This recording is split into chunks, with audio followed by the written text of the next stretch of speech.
What up, YouTube? Knowledge is self-determination. Excuse me.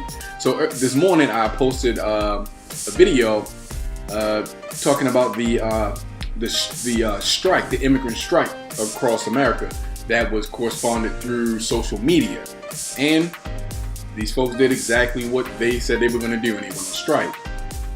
Immigrants across the U.S. get work, school, and anti-Trump protests. So I'll read a little bit of this report, and I'll put links to this story into the description box, so you can read more on the reports yourself and possibly watch the video.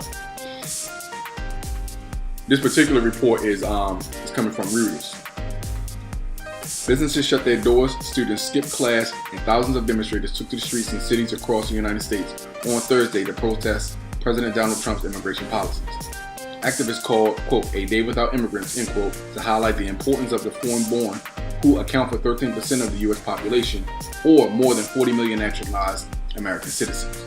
Trump campaigned against the estimated 12 million illegal immigrants, playing on fears of violent crime while promising to build a wall on the U.S.-Mexican border and stop potential terrorists from entering the country.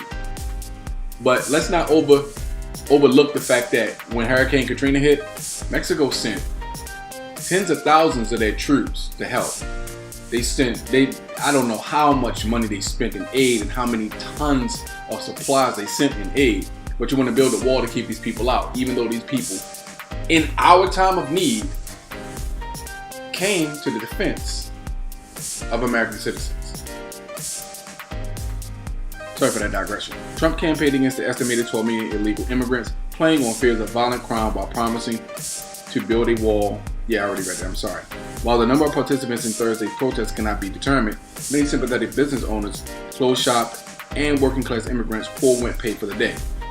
Quote, I told my English teacher that I wasn't going to school, and she said she understood, end quote, said Rosa Castro, a 13-year-old U.S. citizen in Detroit, who marched with her 26-year-old sister, one of several undocumented family members whose future she is concerned about. Since taking office last month, the Republican president has signed an executive order temporarily banning entry to the United States by travelers from seven Muslim-majority countries and all refugees. That order was put on hold by federal courts. Immigrant rights groups have also expressed alarm after federal raids last week rounded up more than 680 people suspected of being in the country illegally. Now, I just want to add this on one side note. Another side note, rather. Now, I don't know how many of you noticed, but the FBI were actually investigating police departments across the United States for them potentially hiring white supremacists to actually be police officers. And, you know, Donald Trump and his cabinet decided to put a hold on them investigating local terrorists in order to focus more on foreign-born or foreign-based terrorism. Not saying that terrorism isn't an issue, but local terrorism is a thing. It is a thing. It is a fact. White supremacist groups have grown exponentially ever since Obama's 2 terms. And they are a real thing. They are a force in this country, and they exist.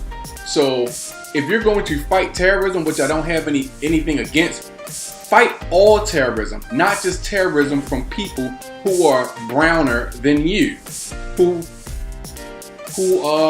have a different ideology or worldview than most Americans. In San Diego's Logan Heights neighborhood, a 44-year-old undocumented business owner who identified herself only as Lucia for fear of deportation told Reuters she closed her nutrition shop for the day, costing her $200. Quote, our community is frightened and cannot speak out, end quote, she said. Quote, things are very bad for us with the new president. So I'm gonna leave the link in the description box. You guys can go ahead and look up the rest of the story and probably watch some video on this. Let me know what you guys think in the comment section. And if there's anything more breaking with this story, I will try and be the first to let you guys know. This is Knowledge of Self-Determination. Like, learn, and subscribe. I'm out. Peace.